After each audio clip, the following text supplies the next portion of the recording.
Good morning बच्चों। इस video में हम लोग आपके जो हिस्ट्री का चैप्टर नंबर 2 है उसको देखने वाले हैं, उसको पढ़ने वाले हैं। तो चैप्टर नंबर 2 क्या है? Establishment of east India company in India.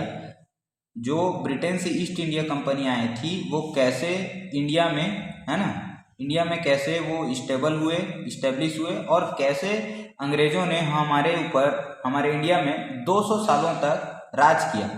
तो इसको हम लोग यहाँ पर कवर करने वाले हैं। कैसे हम लोग धीरे धीरे अंग्रेज़ों के गुलाम हुए, ये सब हम लोग स्टेप बाय स्टेप इस चैप्टर में पढ़ने वाले हैं आपके हिस्ट्री में। अब इसके बाद सबसे पहले हम लोग देखते हैं थोड़ा सा, इससे पहले वाले जो चैप्टर में हम लोगों ने हिस्ट्री पढ़ा था उसके बारे में जानते हैं। देखो, यूरोप जो है, यूरोपियन बहुत सारे कंट्रीज ने क्या किया, जैसे पुर्तगाल हो गए, पोर्चुगल इसको इंग्लिश में बोलते हैं, स्कॉटलैंड या इसी को हॉलैंड भी बोलते हैं, ब्रिटेन हो गए, फ्रांस हो गया, ये सब इंडिया में आए। और इंडिया में ये क्या करने आए थे? तो ये ट्रेडिंग करने आए थे, मतलब व्यापार करने आए थे। और व्यापार करने, किस चीज़ का व्यापार करने? तो इन लोगों को इंडिया से क्या चाहिए थे? मसाले चाहिए थे, स्पाइसेस, है ना, जो कि यूरोप में नहीं होते थे। और क्या चाहिए होते थे? तो सिल्कन जो क्लॉथ्स है, सिल्क क्लॉथ हो गए, यानी कि जो रेशम से जो बनते थे, कॉटन से जो बनते थे, ऐसे जो क्लॉथ्स हो गए वो इंडिया से ले जाते थे। इंडिगो हो गया, नील हो गया, ये सब ले जाते थे। इंडिगो मतलब जो नील, जो कपड़े में नील चढ़ाते हैं आप लोग, वो कलर वगैरह के लिए यूज़ करते थे। तो ये सब इन लोग इंडिया से खरीदते थे। और इसी के चलते सबसे पहले जो यूरोपियन आया था वो कौन था? जिसका नाम आप लोग जानते होंगे, वास्को डी गामा। तो जो वास्को डा गामा था वो कहाँ का था? पोर्चुगल का रहने वाला था। और ये कहाँ पर आया था? पोर्चुगल से सबसे पहले 1498 में केरल का जो कालीकट कोस्ट था वहाँ पर आया था। अब इसको एक बार मैप में देख लेते हैं। तो ये क्या है? देखिए, हमारे पास वर्ल्ड मैप है। आप लोग सभी लोग जानते हैं कि ये क्या है? नॉर्थ अमेरिका है, ये साउथ अमेरिका है, ये अफ्रीका है ना, और ये क्या है? हमारा एशिया है। और ये बीच में यहाँ पर यूराल माउंटेन आता है, और इसके इधर में ये क्या हो गया? यूरोप हो गया, और ये हो गया ऑस्ट्रेलिया। नीचे में यहाँ पर अंटार्कटिका है, तो ये अंटार्कटिका हो गया। अब यहाँ पर क्या हुआ? यहाँ पर एक कंट्री है पुर्तगाल जिसको हम लोग बोलते हैं। आप लोगों ने रोनाल्डो का नाम सुना होगा। रोनाल्डो जो कि बहुत फेमस फुटबॉलर हैं, वो यहीं से बिलोंग करते हैं। कहाँ से? पुर्तगाल से। तो पुर्तगाल से वास्को डी गामा निकले और वो कहाँ पर आए? अफ्रीका से होते हुए हमारे इंडिया आए। अब ये जो स्टेट है इंडिया का, ये आप लोग जानते हैं ये क्या है? केरल है। केरल के जो कालीकट कोस्ट है ना, कालीकट जो तट है, कोस्ट है, समुद्र के किनारे, यहीं पर आए। किससे आए? सी रूट से आए, समुद्र के रास्ते से आए। तो फर्स्ट इंडिया में फर्स्ट पहुंचने वाला जो पर्सन कौन था? यूरोपियन कौन था? तो वो था वास्को डा गामा। कहाँ से था? पुर्तगाल से। इसीलिए इसको हम बोलते हैं वास्को डा गामा, रोनाल्डो का मामा वास्को डी गामा करके। ठीक है, तो रोनाल्डो का मामा नहीं था, बस वो याद करने के लिए ऐसा है। तो इसके बाद अब क्या हुआ? ये जो वास्को डी गामा है, ये कहाँ पर गया? ये यूरोप में गया, अपने कंट्री में गया, और अपना जो भी मसाले और जो भी कपड़े वगैरह ले गए थे उसको यूरोप में पूरा बेचा। और उससे ज़्यादा, बहुत ज़्यादा उसको क्या हुआ? प्रॉफिट हुआ, फायदा हुआ। तो अब इसके फायदे को जब देखा आसपास के लोगों ने, तो क्या हुआ? आसपास के जो कंट्रीज ने, तो उन्होंने भी सोचा कि वो भी क्या करें, इंडिया में जाकर वहाँ से सामान खरीदे और उसको लाकर कहाँ पर? वापस यूरोप में बेचे, तो उससे उनको भी फायदा होगा। तो यहाँ पर क्या हुआ? इसी के कारण फिर पोर्तुगीज गए, फिर डच पीपल भी आए, फिर ब्रिटिशर्स भी आए, और फ्रेंच पीपल भी इंडिया में आने लग गए। क्यों? व्यापार करने के लिए, ट्रेडिंग करने के लिए। तो जब ये इंडिया में आए तो पोर्तुगीज ने क्या किया? पोर्तुगीज ने अपना फैक्ट्री सेटअप किया। पोर्तुगीज और बाकी लोगों ने भी फैक्ट्री सेटअप किया। फैक्ट्री क्या होता है? इसको हम लोग हिंदी में कोठी बोल देते हैं। मतलब ये यहाँ पर कुछ बनाया नहीं जाता था, ये एक एरिया होता था जहाँ पर क्या करते थे, ये इंडिया के, मान के चलो ये इंडिया का मार्केट है, तो ब्रिटिशर्स क्या करते थे, यहाँ पर इंडिया के सामान को लेकर यहाँ पर अपने कोठी या फैक्ट्री में रख देते थे। अब यहाँ पर इनका ऑफिस भी होता था, यहाँ पर इनके सोल्जर भी रहते थे, सिपाही भी रहते थे, तैनात रहते थे। और यहाँ पर जो भी इसका अकाउंट, यानी कि हिसाब किताब, लेखा जोखा जो रहता था, वो इसी इंडस्ट्री या इसी फैक्ट्री के अंदर में होता था। तो इसी को फैक्ट्री या कोठी बोल देते थे। तो ऐसे ही बहुत जो पोर्तुगीज है और जो यूरोपियन जो लोग थे उन्होंने अलग अलग जगह पर क्या किया था, अपना फैक्ट्री सेटअप किया था।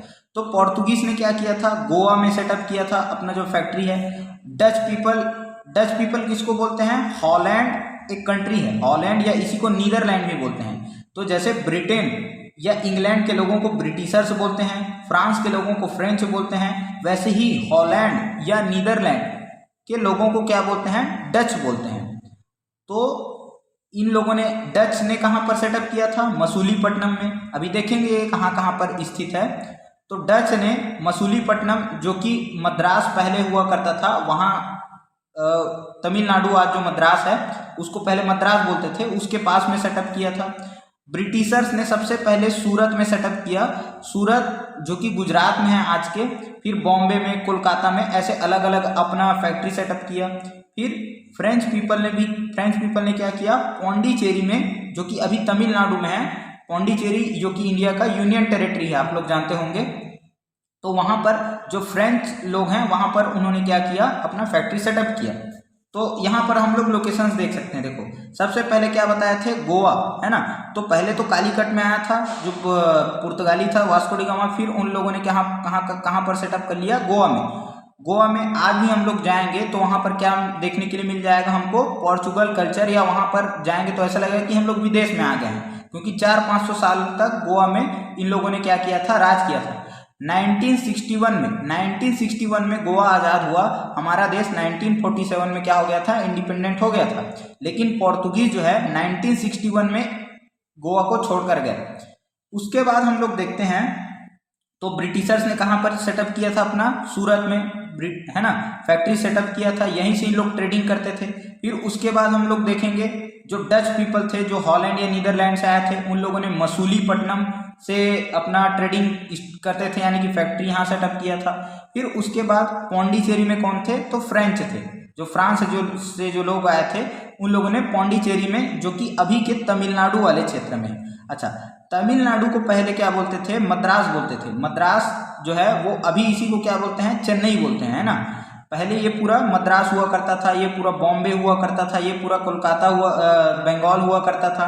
तो पहले बड़े बड़े राज्य थे और बहुत सारे अलग अलग राजा हुआ करते थे, किंग हुआ करते थे।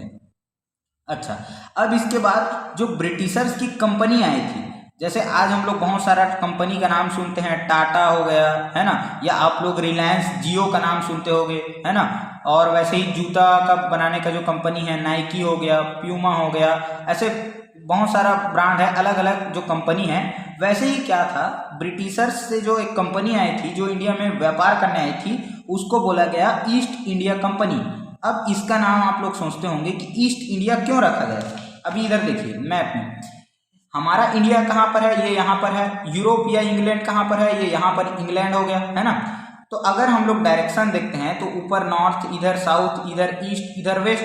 तो हमारा इंडिया किसके साइड में है, ईस्ट के साइड में है ना, इंडिया ईस्ट के साइड में है। और ये जो ब्रिटिशर्स हैं ये वेस्ट के साइड में है। तो इसीलिए इसका नाम क्या दिया गया था, ईस्ट इंडिया कंपनी। मतलब ये कंपनी इंडिया में जाकर, जो कि ईस्ट के डायरेक्शन में है, वहां पर क्या करेगी, ये रूल मतलब ट्रेडिंग करेगी, व्यापार करेगी, इसीलिए इसका नाम ऐसा दिया गया। अभी बताएं, ये इंडिया में लोग किस चीज़ का व्यापार करते थे, तो स्पाइसेस ले जाते थे, सिल्क क्लॉथ ले जाते थे, इंडिगो, नील वगैरह ले जाते थे। और बदले में एक्सचेंज में उन लोग क्या देते थे, गोल्ड और सिल्वर देते थे। गोल्ड और सिल्वर यानी कि सोना और चांदी किसको देते थे, इंडियंस को देते थे। पहले कोई करेंसी नहीं था, या इन लोग के पास में रुपीस नहीं था, हर एक राजा का अपना अपना अलग अलग करेंसी हुआ करता था। इसलिए इन लोग सोना और चांदी में व्यापार करते थे। इसी को बार्टर सिस्टम भी बोलते हैं। बार्टर सिस्टम मतलब कि एक सामान के बदले में दूसरे सामान को देना, जो कि आप लोग इंडस वैली सिविलाइजेशन, सिंधु घाटी सभ्यता में आप लोगों ने पढ़ा है क्लास 6-7 में। तो इसी को बार्टर सिस्टम बोलते थे। तो अब क्या हुआ, यूरोपियन कंपनीज ने क्या किया, सोने और चांदी के बदले में ये सब सामान को खरीदा और कहाँ ले गए, तो अपने यूरोप में ले जाकर बेच दिए। यूरोप में उन लोग को बहुत ज़्यादा फायदा हुआ, तो इन लोगों का लालच और बढ़ते गया। अब इन लोग फिर इंडिया से बहुत ज़्यादा से ज़्यादा व्यापार करना चाहते थे। तो इन लोगों ने क्या किया, अब सोचा कि अगर हम लोग सोना चांदी इन लोग को देते रहेंगे तो हम लोग तो क्या हो जाएगा, हमको ज़्यादा फायदा नहीं होगा।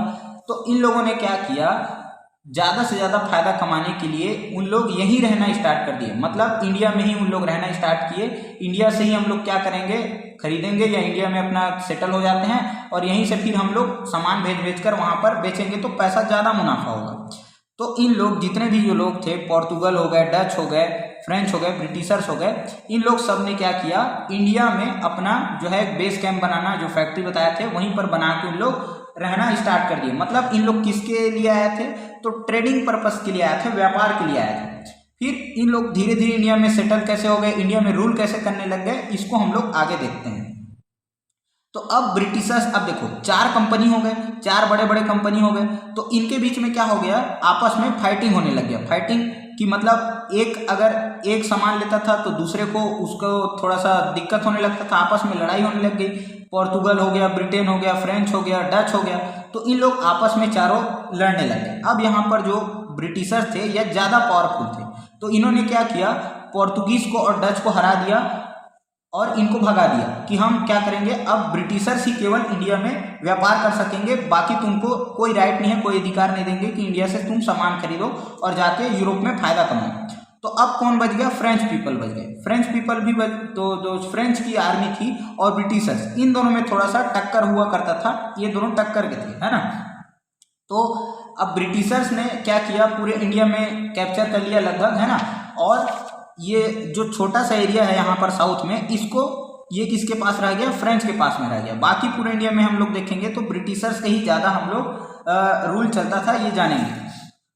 अब इसके बाद क्या हुआ, जो अब हम लोग बंगाल की स्टोरी में आते हैं, है ना। बंगाल उस समय क्या हुआ करता था। अच्छा, एक चीज़ और आप लोगों ने देखा होगा, क्या देखा होगा, ये जितने भी हम लोग देखते हैं जगह, ये सब कहाँ कहाँ पर है प्लेस, तो ये कोस्ट लाइन पर स्थित है, मतलब समुद्र के किनारे स्थित है। सूरत हो गया, गोवा हो गया, पौंडीचेरी हो गया, मसूलीपट्टनम हो गया, कोलकाता हो गया, तो ये सब यहीं पर क्यों थे, अंदर क्यों नहीं आए, तो अंदर आए लेकिन बाद में आए। तो सबसे पहले अगर हम लोग देखेंगे तो इन लोग कहाँ से आते थे, सी रूट से आते थे, समुद्र से आते थे। तो समुद्र से कहाँ जाएंगे, पहले पास में ही जाएंगे ना, नज़दीक में।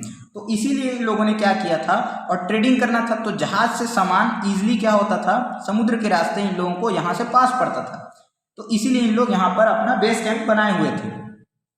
तो सबसे पहले जो ब्रिटिशर्स थे उन्होंने क्या किया, बंगाल में क्या किया, अपना जो है पकड़ बनाया। अब बंगाल को क्यों चुना, क्योंकि यहाँ पर गंगा और यमुना रिवर आती है, आप लोग जानते हो, इधर ब्रह्मपुत्र रिवर आती है। तो यहाँ का जगह काफ़ी फर्टाइल था, यहाँ पर बहुत ज़्यादा खेती होती थी, एग्रीकल्चर होता था, और ये बहुत ज़्यादा सिल्क का भी प्रोडक्शन हुआ करता था यहाँ पर, है ना। जो सिल्कन क्लॉथ्स है ये यहाँ पर हुआ करते थे, और केरल में स्पाइसेस वगैरह हुआ करते थे। तो इसीलिए इन लोगों ने यहाँ पर को चुना कपड़े के लिए, क्योंकि कोलकाता बहुत ज़्यादा फेमस था। और उस समय ये जो हम लोग बंगाल देखते हैं, ये केवल बंगाल इतना ही नहीं था, ये जो हमारा आज का जो बांग्लादेश देखते हैं, वेस्ट बंगाल देखते हैं, बिहार देखते हैं, उड़ीसा देखते हैं, ये पूरा उस समय इतना बड़ा बंगाल हुआ करता था। तो इसीलिए ब्रिटिशर्स ने क्या किया, यहाँ पर बंगाल में सबसे पहले कब्जा जमाने का सोचा, रूल करने का सोचा। तो उस समय बंगाल जो है आज के वेस्ट बंगाल, बांग्लादेश, उड़ीसा, बिहार, इन सब से मिलकर बना था। तो अब ब्रिटिशर्स ने क्या किया, उन लोगों ने सोचा जब हमको यहीं रहना है तो हम लोग क्यों ना एक किला बना कर रहे हैं, है ना। तो फोर्ट मतलब क्या होता है, किला। तो उन लोगों ने कोलकाता में फोर्ट विलियम बनाया। फोर्ट विलियम क्या है, किला है व्हाइट कलर का, आप लोग फोटो में देखे होंगे, बहुत व्हाइट कलर का एक सुंदर सा, आज जो है ये इसको म्यूजियम बना दिया गया है ना। तो जो कोलकाता में इन लोगों ने, ब्रिटिशर्स ने क्या किया, फोर्ट विलियम्स बनाया, है ना। वैसे ही विलियम वहाँ के इंग्लैंड के राजा का नाम था, तो उनके नाम पर इन्होंने फोर्ट विलियम्स बना लिया। वैसे ही मद्रास में फोर्ट जॉर्ज बनाया, है ना। सेंट जॉर्ज मतलब, सेंट मतलब होता है संत, है ना। तो फोर्ट जॉर्ज कहाँ पर बनाया, मद्रास में। ये पूछा जाता है फोर्ट विलियम्स कहाँ पर है, फोर्ट जॉर्ज कहाँ पर है। तो मद्रास यानी कि आज का जो चेन्नई जिसको हम लोग बोलते हैं, वहां पर क्या बनाया गया, सेंट फोर्ट जॉर्ज बनाया गया। अब उसके बाद फिर क्या था, यहाँ पर जो बंगाल के उस समय जो नवाब हुआ करते थे उसका नाम था सिराजुद्दौला। अब ये आप लोगों को नाम ध्यान रखना है, क्या नाम था, सिराजुद्दौला। तो सिराजुद्दौला जो था वो उस समय बंगाल का किंग हुआ करता था। किंग को बंगाल में नवाब बोलते थे, लखनऊ में या अवध में भी उसको नवाब ही बोला जाता था, किसको, राजा को। तो बंगाल के जो किंग थे, राजा कौन थे, सिराजुद्दौला थे। अब सिराजुद्दौला को ये बात पसंद नहीं आई कि इन लोग तो आकर रहने लग गए, बसने लग गए, फोर्ट विलियम्स बना दिए, है ना। ऊपर से हम लोग को क्या करते हैं, ये टैक्स में छूट मांगते हैं, टैक्स वगैरह नहीं देते थे। अच्छा, टैक्स का क्या सिस्टम है, तो इसको देखो, ये यहाँ पर क्या हो गया, मान के चलो ये कोई फॉरेन हो गया, है ना, फॉरेन हो गया यानी कि विदेश हो गया। अब ये हो गया अपना इंडिया, तो इंडिया से फॉरेन से अगर कोई इंडिया में सामान बेचने आता है तो उसको क्या करना पड़ता है, ये सामान खरीदने आता है तो इसको एक टैक्स देना पड़ता है। इसी टैक्स से फिर इंडिया जो गवर्नमेंट है उसके पास पैसा जाता है और वो हमारे बहुत सारे अलग अलग चीज़ों में खर्च करता है, सड़क बनाने में, ये सब चीज़, है ना। और हाँ, हमारे इंडिया के लोग भी सरकार को क्या करते हैं, टैक्स देते हैं। तो फॉरेन जो कंपनीज जो आती है वो इंडिया को टैक्स देती थी, तो ब्रिटिशर्स क्या करते थे, टैक्स में छूट मांगते थे। ऊपर से क्या कर लिया, फोर्ट विलियम्स बना दिया रहने के लिए। तो ये बात पसंद नहीं है किसको, सिराजुद्दौला को। सिराजुद्दौला कौन था, तो बंगाल का नवाब था। तो सिराजुद्दौला ने क्या किया 1756 में, अब ईयर ध्यान रखेंगे यहाँ पर, 1756 में क्या हो गया, सिराजुद्दौला ने ब्रिटिशर्स के ऊपर अटैक कर दिया, है ना, उसको मार वार दिया, है ना, बहुत ज़्यादा उसके ऊपर अटैक कर दिया, उन लोग को, है ना, कि आप लोग यहाँ पर नहीं रह सकते, ये हमारा इंडिया, तुम लोग ट्रेड करने आए हो, केवल व्यापार करो और अपना चलते बनो। फिर अब क्या हुआ, ब्रिटिशर्स यहाँ पर नाराज हो गए, गुस्सा हो गए, उनको लगा कि ये राजा हमको कैसे मार दिया, यहाँ से कैसे भगा दिया। तो ब्रिटिशर्स के एक सोल्जर जनरल थे, सेनापति थे, क्या नाम था उनका, रॉबर्ट क्लाइव। अब ये नाम आप लोगों को ध्यान रखना है, रॉबर्ट क्लाइव था, ये ब्रिटिशर्स का सेनापति था, सोल्जर जनरल था, है ना। तो इसने सोचा कि सिराजुद्दौला को हम लोग निपटाते हैं, इसको मार के भगाते हैं यहाँ पर से, बंगाल से। तो इसने क्या किया, एक प्लान बनाया, रॉबर्ट क्लाइव ने एक प्लान बनाया और इसने क्या किया, ये जो सिराजुद्दौला था इसका सेनापति कौन था, मीर जाफर, है ना। मीर जाफर का नाम क्या था, मीर जाफर कौन था, सोल्जर जनरल ऑफ सिराजुद्दौला। जो सिराजुद्दौला ये जो बंगाल का नाम था उसी का सेनापति था मीर जाफर। तो मीर जाफर को रॉबर्ट क्लाइव ने क्या किया, पैसा वैसा देके, घूस वूस देके अपने साइड में मिला लिया, है ना, उसको लालच दिया कि तेरे को राजा बनाएंगे इसके बाद में करके। तो मीर जाफर जो क्या किया, अंग्रेजों के साथ में मिल गया, रॉबर्ट क्लाइव के साथ में, और फिर क्या बोला, रॉबर्ट क्लाइव बोला कि हम लोग जब अटैक करेंगे किसके ऊपर में, सिराजुद्दौला की तरफ, तो उस समय मीर जाफर तुम हमको साथ देना ऐसे करके, ठीक है। तो यहीं पर फिर क्या हुआ, रॉबर्ट क्लाइव ने सिराजुद्दौला पे अटैक कर दिया और यहाँ पर एक बहुत फेमस बैटल होता है, यानी कि युद्ध होता है, बैटल यानी कि युद्ध होता है 1757। तो ईयर आप लोगों को ध्यान रखना है, ये बहुत ज़्यादा इंपॉर्टेंट है, पूछा जाता है। बैटल ऑफ प्लासी इसको हम लोग बोलते हैं, प्लासी का युद्ध हिंदी में बोलते हैं। तो बैटल ऑफ प्लासी होता है 1757 में, किसके बीच में हुआ, तो ब्रिटिशर्स के बीच में हुआ। ब्रिटिशर्स का नेतृत्व कौन कर रहा था, लीडर कौन था, रॉबर्ट क्लाइव था। और किसके साथ में हुआ, तो सिराजुद्दौला के साथ में हुआ। अब सिराजुद्दौला का जो सेनापति था मीर जाफर ब्रिटिशर्स के साथ में मिला हुआ था। तो इसने क्या किया, सिराजुद्दौला को धोखा दे दिया और ब्रिटिशर्स ने फिर क्या किया, बैटल ऑफ प्लासी जीत दिया, है ना, जीत लिया। और मीर जाफर ने क्या किया, सिराजुद्दौला को धोखा देके इसको मरवा दिया गलती से। तो ब्रिटिशर्स ने क्या किया, बैटल ऑफ प्लासी जीत लिया। और यहीं पर से फिर क्या किया, ब्रिटिशर्स ने बंगाल में अपना कब्जा जमा लिया। और फिर क्या किया, सिराजुद्दौला को मारने के बाद में जो ब्रिटिशर्स ने मीर जाफर को वहाँ का राजा बना दिया। मीर जाफर को क्या किया, पपेट किंग बना दिया, है ना। तो मीर जाफर जो है अगला नवाब बन जाता है, कहाँ का, बंगाल का। अब पपेट किंग क्या होता है, कठपुतली सरकार, मतलब इसको केवल नाम का राजा बनाया था मीर जाफर को, बाकी सब चीज क्या करते थे, अंग्रेज ही वहाँ पर रूल किया करते थे। और ये क्या था, एक मतलब उतना ज़्यादा इंटेलिजेंट भी नहीं था मीर जाफर, जो भी बोलता था टैक्स चाहिए हमको पैसा चाहिए, तो पूरा टैक्स में छूट दे दिया, है ना। ब्रिटिशर्स को जो टैक्स देते थे, यहाँ पर जो बाउंड्री में जो टैक्स देते थे, तो इसको टैक्स फ्री कर दिया गया ब्रिटिशर्स को, कि आपको जब व्यापार करोगे तो कोई टैक्स नहीं देना है। उसके बाद उल्टा मीर जाफर अपना जो किला था वहाँ से, फोर्ट से क्या करता था, ब्रिटिशर्स को और पैसा देने लग गया, टाइम में गिफ्ट देने लग गया ब्रिटिशर्स को खुश रखने के लिए। तो अब क्या हुआ, अंग्रेजों ने क्या किया, सोचा कि ये तो एकदम बेवकूफ़ आदमी है, ये मीर जाफर को राजा बनाने से कोई मतलब नहीं है, है ना। पता चल रहा है ये फिर क्या कर दिया, पूरा पैसा लुटा दे रहे हैं हमारे ऊपर ही, है ना। तो ये अच्छे से शासन नहीं संभाल सकेगा, बंगाल में कंट्रोल नहीं रख सकेगा। इसके कारण क्या किया, मीर जाफर को हटा दिया गया, राजगद्दी से हटा दिया गया। और मीर जाफर इसी का दामाद हुआ करता था मीर कासिम। तो मीर कासिम को बंगाल का नया नवाब बना दिया गया। तो अब राजा कौन बन गया? मीर कासिम बन गया। तो सबसे पहले देखो, कंफ्यूज नहीं होना है, सबसे पहले सिराजुद्दौला राजा था, इसका जो सेनापति था क्या नाम था? मीर जाफर। मीर जाफर को क्या किया? राजा बनाया, लेकिन ये बेवकूफ़ आदमी था, इसको हटा के फिर मीर कासिम। मीर कासिम कौन था? तो इसी मीर जाफर का दामाद था, सन इन लॉ था, उसको नया राजा बना दिया। लेकिन अब ब्रिटिशर्स को नहीं पता था कि मीर कासिम क्या निकलेगा, उल्टा इसी के ऊपर चाकू बन के गिर जाएगा। मतलब ये मीर कासिम बहुत ही स्ट्रिक्ट रूलर था, और इसने क्या किया, ये जो मीर जाफर ने टैक्स फ्री किया था, तो मीर कासिम ने बोला नहीं, टैक्स फ्री नहीं, अब अंग्रेजों तुम लोगों को क्या करना पड़ेगा? टैक्स देना पड़ेगा, है ना। और भी मीर कासिम ने बहुत सारे जो ब्रिटिशर्स के रूल थे उसको मानने से इनकार कर दिया। तो अब यहाँ पर क्या हो गया, ब्रिटिशर्स को लगा कि ये मीर कासिम तो अच्छा आदमी नहीं है, अब इसको रास्ते से हटाना पड़ेगा। तो जो ब्रिटिशर्स ने क्या किया, मीर जाफर को हटाया था, मारा नहीं था इसको, मीर जाफर को क्या किया था, राजा से हटाया था, फिर से इसको क्या कर दिया, नवाब बना दिया। तो अब क्या हो गया, मीर कासिम गुस्सा हो गया। अब मीर कासिम ने अपने साथ 2 बंदों को और लिया। एक तो क्या था, नवाब ऑफ अवध, अवध का नवाब, जिसका क्या नाम था, शुजा-उद-दौला। अब फिर यहाँ पर कंफ्यूज नहीं होना है, इसका नाम क्या था, शुजा-उद-दौला। हाँ, मोटा ऐसा सूझ गया, ऐसे मान के चलो। तो अवध का नवाब कौन था, शुजा-उद-दौला। और एक दिल्ली का सुल्तान पकड़ा। दिल्ली का जो सुल्तान था, जो मुगल डायनेस्टी, जो अकबर, हुमायूं, बाबर, ये सब पढ़े हो ना आप लोग, उसी का जो वंशज था, क्या नाम था उसका, शाह आलम सेकंड, है ना। शाह आलम सेकंड जो कि मुगल सुल्तान था। अवध का जो नवाब था कौन था, शुजा-उद-दौला। और एक कौन हो गया, मीर कासिम। इन 3 लोगों ने क्या किया, मिलकर एक टीम बनाया। देखो, बंगाल में कौन था, तो मीर कासिम था। उसके बाद अवध में कौन था, अच्छा अवध किसको बोलते हैं, आज का जो यूपी है ना, उसको पहले अवध बोलते थे। अयोध्या, अवध आप लोग सुने होंगे ना, राम मंदिर। तो यूपी का जो अवध है उसको लखनऊ, इसको अवध बोला जाता था। फिर उसके बाद दिल्ली, दिल्ली में कौन था, शाह आलम सेकंड।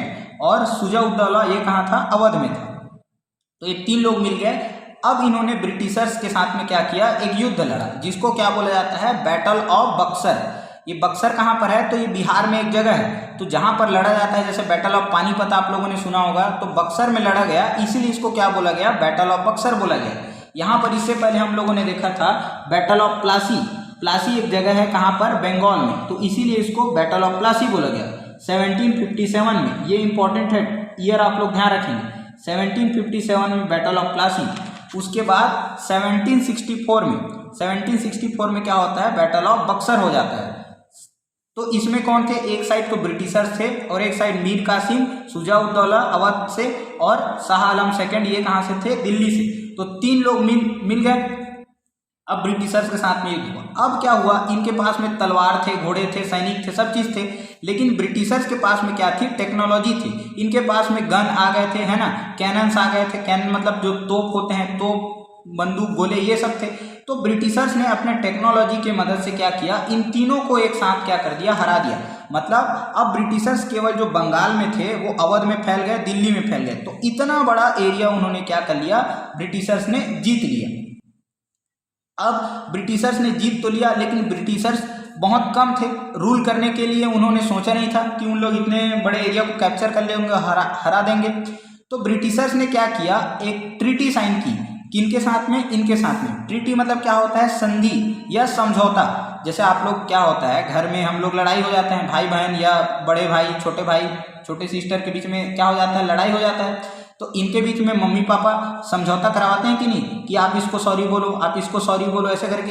तो वैसे ही क्या हुआ, यहाँ पर ट्रीटी हुआ। ट्रीटी मतलब संधि या समझौता, किसके बीच में, ब्रिटिशर्स और ये जो शाह आलम जो सेकंड था, है ना, या जो हारे हुए लोग थे, उनके बीच में। कब हुआ, तो 1765 में, मतलब बैटल ऑफ बक्सर के उसके नेक्स्ट ईयर, अगले साल 1765 में, 1765 में ट्रीटी ऑफ इलाहाबाद होता है। इलाहाबाद में जाके हम लोग बैठते हैं, बात करते हैं, और यहाँ पर क्या बोलते हैं कि अब क्या करेंगे, हम लोग ड्यूल रूल अपनाएंगे। अब ये ड्यूल रूल क्या है सर, तो द्वैत शासन इसको बोला जाता है। अच्छा, इसमें क्या था, ब्रिटिशर्स ने बोला हम लोग इतने बड़े एरिया को तो रूल नहीं कर सकते, संभाल नहीं सकते। तो ब्रिटिशर्स ने क्या बोला कि यहाँ का जो एडमिनिस्ट्रेशन है, शासन तो आप ही करोगे। कौन करेगा, शाह आलम सेकंड। शाह आलम जो सेकंड था, जो किंग था, जो मुगल नवाब था, मुगल का सुल्तान था, वही रूल करेगा, है ना। राजा तो आप ही लोग रहोगे, लेकिन जो टैक्स कलेक्शन आएगा, मतलब जो पैसा आएगा, उसको कौन रखेगा? उसको ब्रिटिशर्स रखेंगे। इसी को क्या बोल दिया गया? ड्यू रूल बोला गया। तो ब्रिटिशर्स ने, हमने देखा कि कैसे इंडिया में ट्रेडिंग करने आए थे और धीरे धीरे इन्होंने बंगाल पर कब्जा किया। सबसे पहले 1757 में क्या किया? बैटल ऑफ प्लासी लड़ा, है ना। फिर उसके बाद में 1764 में क्या किया? बैटल ऑफ बक्सर में हरा दिया। तो इतना बड़ा एरिया, पूरे नॉर्थ इंडिया को इन्होंने कैप्चर कर लिया। अब हम लोग नेक्स्ट पार्ट में देखेंगे कि कैसे उन्होंने बाकी एरियाज को कैप्चर किया। यहाँ पर जो कर्नाटका था, जो मैसूर था, उसको कैसे कैप्चर किया, हैदराबाद को और बाकी एरियाज को। तो इसको हम लोग नेक्स्ट पार्ट में देखेंगे। Thank you.